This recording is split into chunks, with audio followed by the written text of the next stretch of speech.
Hello, beautiful souls, and welcome to episode 4 in the Goddess series, the Navagraha Oracle Yoga and Coaching series with Catherine Starr Johnson, where we explore various themes and explore ideas for practice, ritual, healing through somatic wisdom, practice, ancient stories and mythology, and ancient indigenous practice that has been kind of sustained over the years through research and respect to its origins. So today, episode 4 is dedicated to Isis, also known as Aset. So who was Isis? Aset. Isis, known in ancient Egypt as Aset, and is one of Africa's most enduring goddesses.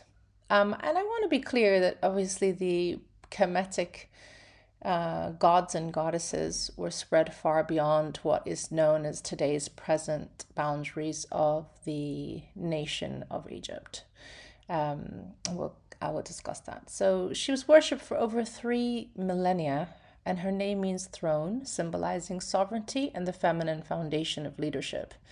She embodies magic, motherhood, protection, grief, and resurrection, standing as the archetype of devotion and endurance.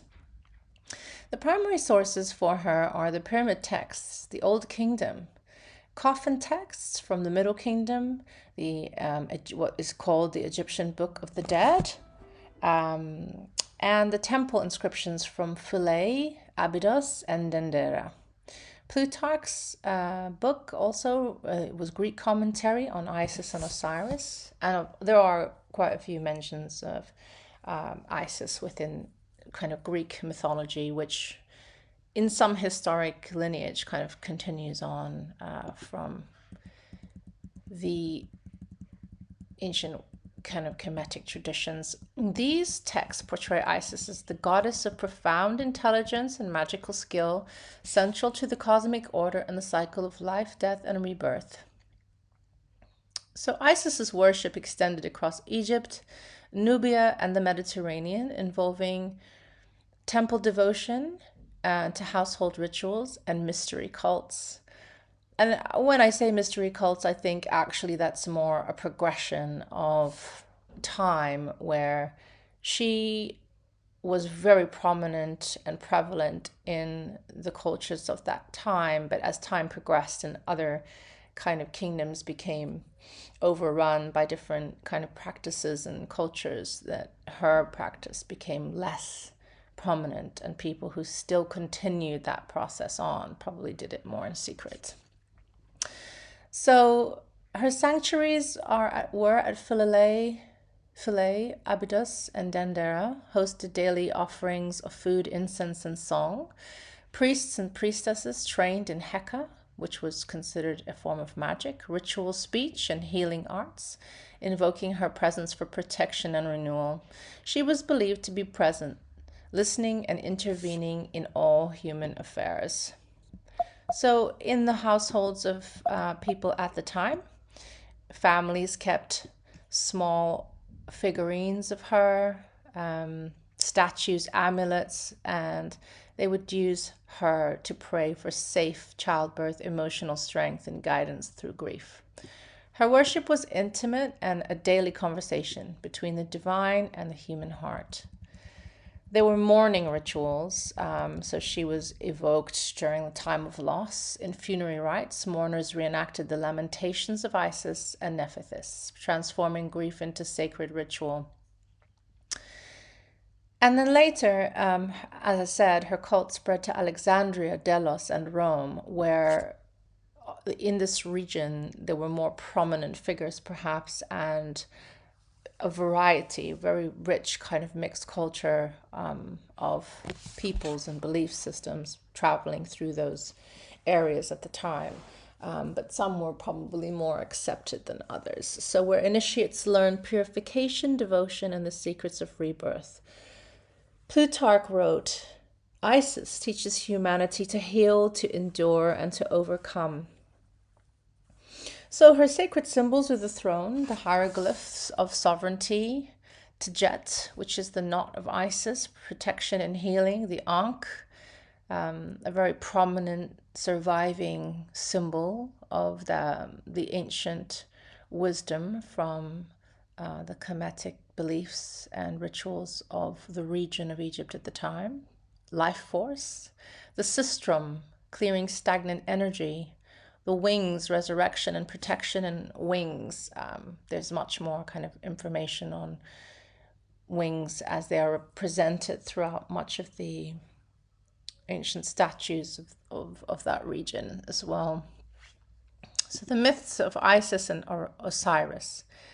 When Osiris was murdered, and Osiris was the great love of Isis, he was dismembered by his brother Set in the mythology. Isis began a journey of grief and searching and resurrection. So she searched the world for his scattered body parts, and she reassembled him piece by piece, an act of devotion and magic, and she breathed life back into him long enough to conceive their son Horus.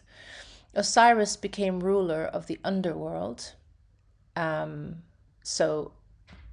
then Isis had to raise Horus, their son, alone. So Horus again and Osiris, other kind of great gods of what is referred to as ancient Egypt, in terms of the temples and ancient stories. She protected him, as in Horus, through danger and exile, embodying the maternal resilience. And this myth reveals grief as a sacred act, love as a force of resurrection, and devotion as a magic. So our modern interpretation of honoring Osiris today is that this idea that grief can dismember us into separate spiritual and emotional parts. And let me just preface this by saying there is no right way to grieve. Everybody experiences grief in a different way, can process grief over time. And in some ways, grief can be enduring for a lifetime, but the process can change. And I'm certainly not suggesting that there's only one way to grieve, but I wanted to discuss grief as I think it's, again, a topic that's usually left to very quiet rooms where people are often left to themselves. So grief, as we honor Isis, is not a collapse, it's a reassembly. We're looking at each emotion as it becomes a fragment of the self waiting to be regathered and re-honored.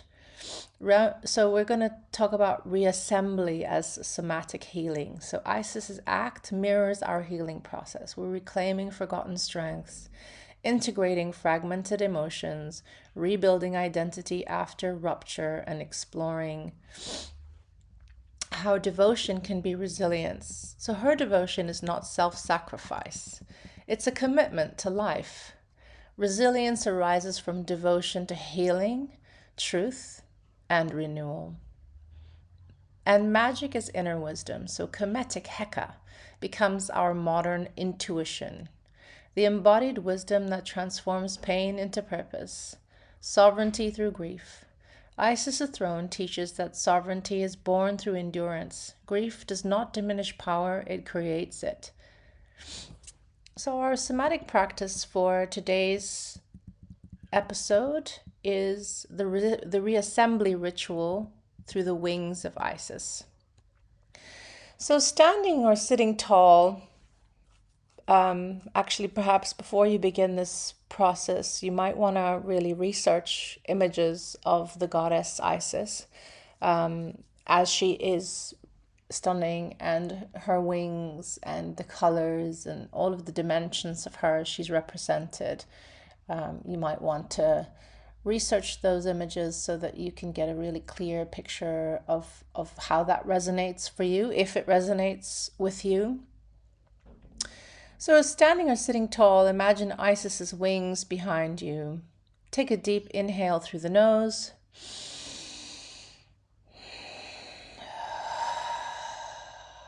Exhaling softly through the mouth. And gathering the pieces, gesture, gathering the pieces. Sweep your hands inwards from the side of your body toward your heart. Visualize gathering scattered parts of yourself. Maybe whispering affirmations, I gather myself, or I rise again. And then the fifth part is the integration, the throne. Place your hands over your heart. Feel the weight of sovereignty. Isis's throne within you. 6. Closing. Visualize wings wrapping around you. Protection from gold and lapis lazuli colors. Your grief is honored. Your resilience is embodied. Isis teaches that grief is not an ending, it is a transformation. Her myth reminds us that we can gather ourselves after loss, breathe life into what remains, and rise sovereign from the ashes of what was. This is the heart of the Goddess series, Ancient Wisdom for Modern Life. And I will see you again for another episode next week. Have a blessed day, and I hope that this has been helpful and inspiring for you.